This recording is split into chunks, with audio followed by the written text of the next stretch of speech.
Halo semuanya, selamat datang kembali di channel MR Samar. Sebelum kita masuk cerita yang penuh aksi dan ketegangan, jangan lupa subscribe, like, dan aktifkan lonceng notifikasinya supaya kamu tidak ketinggalan kelanjutan ceritanya. Sekarang mari kita lanjutkan ceritanya, gaspol.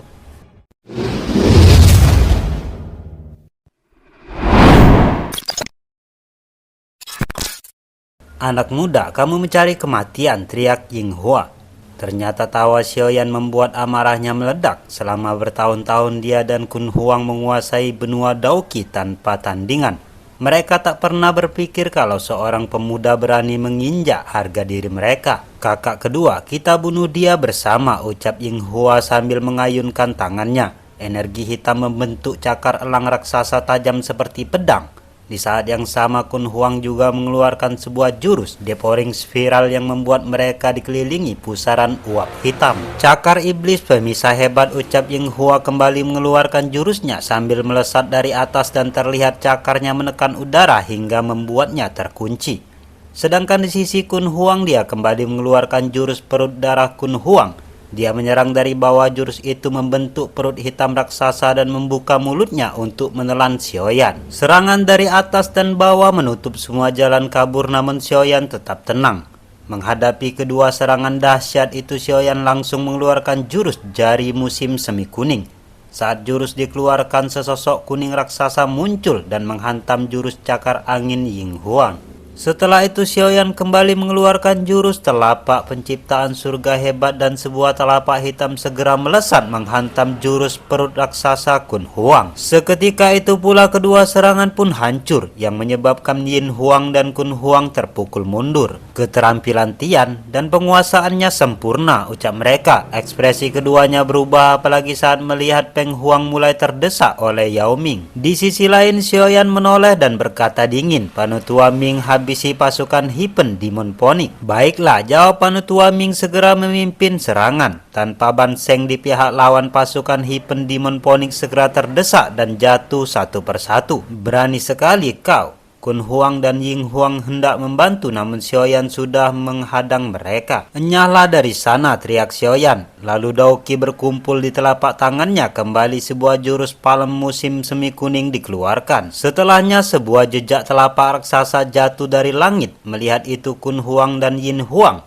langsung kembali berubah ke bentuk asli mereka. Dua Hipen Demon Phoenix raksasa menembakkan pilar cahaya untuk menahan serangan Xiaoyan. Namun aura Xiaoyan tiba-tiba melonjak.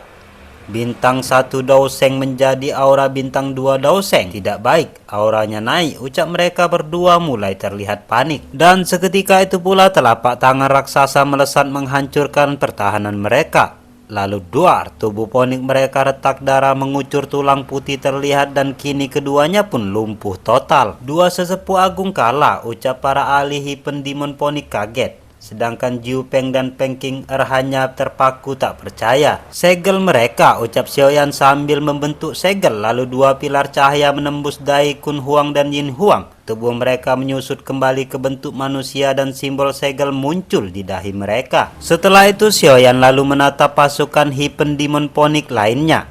Kabur, teriak pasukan Hipen Demon Phoenix. Terlihat mereka lari berhamburan, namun Xiaoyan segera mengepalkan tangannya. Ketika itu pula ruang mengeras menjadi sangkar tak terlihat yang menyusut cepat dan semua musuh terperangkap di sana tanpa bisa melawan. Melihat itu para ahli suku ular terdiam. Panutua Ming menyeka keringat dingin. Ini adalah penindasan mutlak, ucapnya. Di sisi lain setelah itu Xiaoyan menarik napas panjang melawan dua Daoseng sekaligus telah menguras seluruh tenaganya. Ia lalu menoleh ke pertempuran Peng Huang dan Yao Ming sambil berteriak, Peng Huang, Kun Huang dan Yin Huang sudah kalah. Jika kau terus bertarung, aku akan membunuh salah seorang setiap 10 hitungan, ucapnya mengancam. Mendengar itu Peng Huang menoleh dan membeku.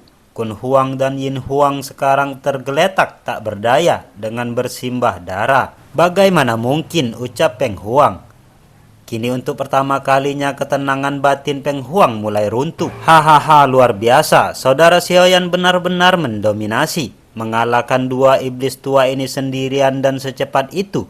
Jika kabar ini sampai ke base region, pasti akan menimbulkan kehebohan besar, teriak Yao Ming bangga. Kami dari suku Hipen Demon Phoenix tidak akan pernah membiarkanmu hidup jika kau berani membunuh mereka, teriak Peng Huang balas mengancam. Suku Hipen Demon Phoenix dan aku memang sudah bermusuhan sejak lama, jawab Xiaoyan sambil tersenyum.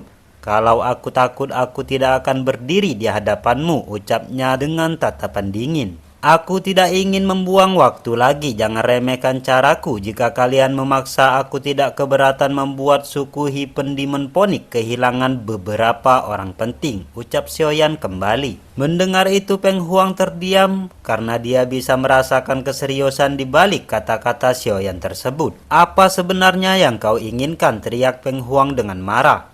Aku hanya ingin satu hal, jawab Xiaoyan tenang. Suku Hipen Demon Phoenix tidak ikut campur dalam urusan suku Naga Poid kuno. Walaupun kami tidak ikut campur, Pulau Naga Timur tetap tidak akan sanggup melawan 3 pulau naga besar, jawab Peng Huang. Itu bukan urusanmu, teriak Xiaoyan. Sekarang kau punya 2 pilihan, pergi atau tinggal. Jika kau tinggal, aku dan Yao Ming akan menangkapmu. Lalu aku akan membunuh apa yang disebut Hipen Demon Triponic. Jika kau pergi, sampaikan pesan ini pada sukumu. Jangan ikut campur dalam urusan yang bukan milik mereka, ancam Xiaoyan. Peng Huang menyipitkan mata lalu tertawa dingin. Kun Huang dan Ying Huang kalah karena meremehkanmu, tapi jika kau memaksaku, aku bisa menghancurkan diri sendiri. Dan kalian juga tidak akan selamat, balas Peng Huang mengancam. Kalau begitu cepat ambil keputusan, teriak Xiaoyan sambil meletakkan tangannya di kepala Kun Huang dan Ying Huang. Aku ingin tahu siapa yang lebih cepat, kau menghancurkan diri atau aku menghancurkan inti monster mereka, ucapnya kembali. Melihat tindakan itu wajah Peng Huang berubah drastis. Baiklah, jawabnya dengan geram. Pasukan Hipen Demon Phoenix tidak akan mencampuri urusan suku naga kuno. Cepat lepaskan mereka, ucap Peng Huang. Aku memang bisa melepaskan yang lainnya, ucap Xiaoyan sambil tersenyum, tapi tidak dengan Jiu Peng dan 2 orang ini. Dan dengan satu gerakan Xiaoyan menarik Jiu Peng keluar dari ruang pembatas, lalu segel Daoki pun dipasang padanya. Kau tidak tulus, teriak Peng Huang. Aku tidak bodoh, balas Xiaoyan. Mereka adalah sandera, jika sukumu melanggar janji, bersiaplah mengumpulkan mayat mereka. Aku tidak sedang bernegosiasi denganmu, aku mengancammu, teriak Xiaoyan kembali sambil menguatkan cengkeramannya di kepala Kun Huang dan Yin Huang. Sekarang pulanglah, biarkan kepala sukumu memutuskan menyelamatkan mereka atau ikut campur, ucap Xiaoyan. Mendengar itu Peng Huang gemetar menahan amarah, tapi sekarang dia tidak punya pilihan lain. Serahkan orang-orang itu, aku akan membawa pesanmu, jawab Peng Huang. Lalu Xiaoyan membuka pembatas ruang. Semua ahli Hipen Demon Phoenix terlempar kembali ke sisi Peng Huang, kecuali Jiu Peng, Kun Huang dan Ying Huang. Setelah itu Peng Huang menatap Xiaoyan dengan penuh kebencian. Ini belum berakhir, ucapnya. Selama kalian menepati janji, mereka akan aman, jawab Xiaoyan santai. Tapi jika tidak, aku sendiri yang akan datang. Tanpa menghiraukan ancaman Xiaoyan, Peng Huang segera membuka celah ruang dan pergi bersama para tetua. Terlihat wajahnya kini penuh amarah dan rasa malu. Setelah mereka pergi, alam kosong kembali sunyi. Yao Ming tertawa keras, saudara Xiaoyan, aku benar-benar kagum, Hipen Demon Phoenix telah kehilangan muka kali ini. Mendengar itu Xiaoyan hanya tersenyum. Kehilangan 2 Dao Sheng adalah pukulan yang tak bisa mereka terima. Apa rencana kita sekarang, tanya Yao Ming. Ke Pulau Naga Timur, jawab Xiaoyan serius. Pulau Naga Timur sedang dikepung Xian, mungkin dalam bahaya. Jangan buang waktu, kita berangkat sekarang, ucap Xiaoyan. Lalu ia segera melesat ke kedalaman alam kosong diikuti Yao Ming dan yang lainnya. Di dalam hatinya Xiaoyan bergumam, Xian, semoga kau baik-baik saja. Di alam kekosongan cahaya melesat melintas alam dengan kecepatan kilat. Dalam sekejap mata mereka telah tiba di tepi kegelapan. Saudara Xiaoyan, dengan kecepatan kita sekarang, kita seharusnya bisa mencapai Pulau Naga Timur dalam 10 menit lagi, ucap Yao Ming sambil berbicara kepada Xiaoyan yang berada di sampingnya. Kita tingkatkan kecepatannya, jawab Xiaoyan sambil mengangguk. Kini tatapannya menembus kegelapan yang tak berujung. Tangannya perlahan mengepal di balik lengan bajunya. Dengan satu kibasan tangan kecepatannya kembali meningkat drastis. Yao Ming dan yang lainnya terkejut dan segera mengerahkan seluruh kekuatan mereka untuk mengejar. Tunggu, aura ini terasa familiar. Beberapa menit kemudian Xiaoyan tiba-tiba berhenti. Alisnya berkerut saat ia menoleh ke arah ruang kosong di sisi kirinya. Di sisi lain suara ledakan terdengar. Ledakan energi yang dahsyat mengguncang ruang kosong. Sesosok tubuh terlempar keluar sambil memuntahkan darah. Wajahnya pucat pasi, matanya menyapu sekeliling dengan amarah. Tak lama kemudian lebih dari 10 sosok muncul mengelilinginya. Aura mereka sangat kuat. Dua orang tua yang memimpin kelompok itu memancarkan tekanan mengerikan. Meski aura mereka tampak tenang, mereka berdua jelas adalah ahli puncak kelas Banceng. 3 pulau naga besar, kalian benar-benar berani menyerang yang mulia Kaisar Naga. Sekitar 7 atau 8 orang terjebak di tengah kepungan, hampir semuanya terluka parah. 2 di antaranya terlihat familiar, mereka adalah Hai King dan Panutua Zuli. Meskipun kondisi mereka sedikit lebih baik dibanding yang lain, wajah keduanya kini dipenuhi keputusasaan. Mereka sebelumnya berpatroli, namun saat kembali mereka mendapati Pulau Naga Timur telah disegel oleh pasukan 3 Pulau Naga besar. Belum sempat kembali memberi peringatan, mereka malah bertemu musuh di sini dan terpaksa bertarung. Hasilnya sudah jelas, dengan 2 Banceng di pihak lawan, mereka sama sekali bukan tandingan. Sekarang musuh berniat menghabisi mereka semua. Hehehe Zuli, 3 Raja Naga Agung adalah penguasa sejati. Kalian justru mengangkat Kaisar Naga palsu demi menyatukan naga Poit kuno. Sungguh tindakan yang kekanak-kanakan, ucap seorang pria tua berbaju zirah sambil tertawa mengejek. Ia adalah salah satu komandan pasukan dengan kekuatan Banceng tingkat menengah. Kau sendiri tahu di hatimu siapa yang palsu, jawab Zuli. Kalian telah melupakan hukum klan di bawah pemerintahan 3 Raja Naga. Ekspresi pria tua itu berubah sesaat. Kini tampak tidak nyaman. Sebagai anggota suku biasa, mereka secara naluriah takut pada garis keturunan kekerajaan. Mereka tahu Kaisar Naga Muda di Pulau Naga Timur memiliki darah kerajaan yang sangat murni. Namun bertahun-tahun tunduk pada 3 Raja Naga telah mengubah cara berpikir mereka. Mereka mungkin tak berani langsung menyerang Kaisar Naga, tapi membantai pengikutnya bukan masalah bagi mereka. Qian Xuan cukup bicaranya, ucap seorang pria tua berwajah merah melangkah maju dengan tidak sabar. Cepat habisi mereka, perlawanan Pulau Naga Timur lebih kuat dari dugaan kita harus segera kembali. Kalian tidak akan bisa menghancurkan Pulau Naga Timur, teriak Hai King marah. Begitu Kaisar Naga tumbuh kuat, 3 Pulau Naga besar, kalian hanya menunggu kehancuran. Hehehe, itu hanya jika kalian hidup sampai hari itu, ejek pria tua berwajah merah.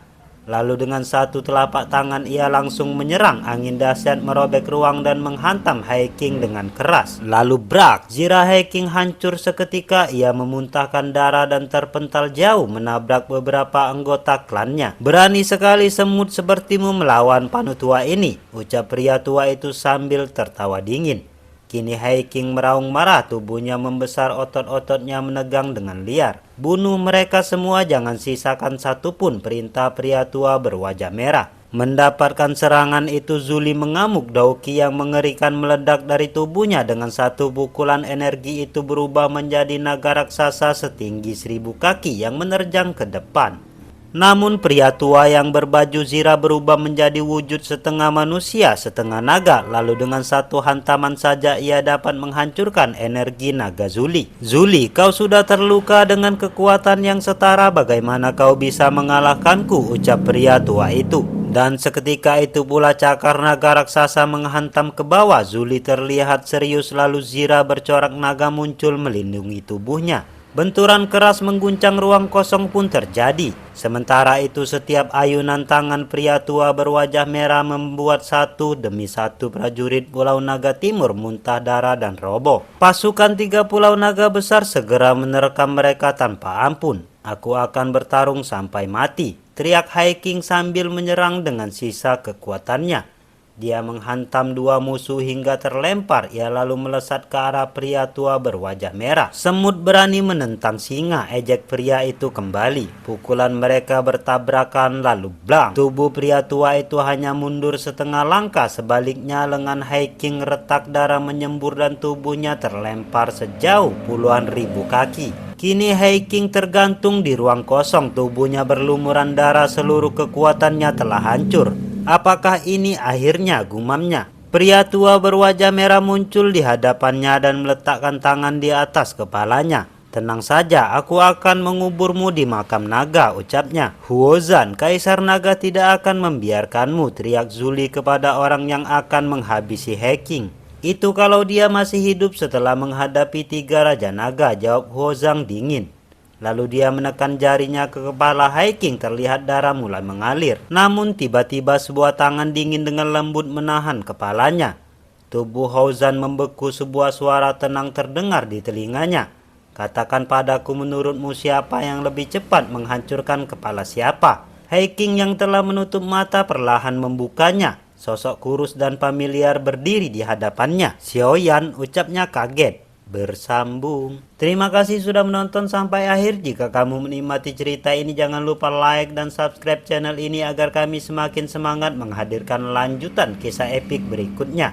Sampai jumpa di video selanjutnya dan tetap setia bersama kami. Bye bye.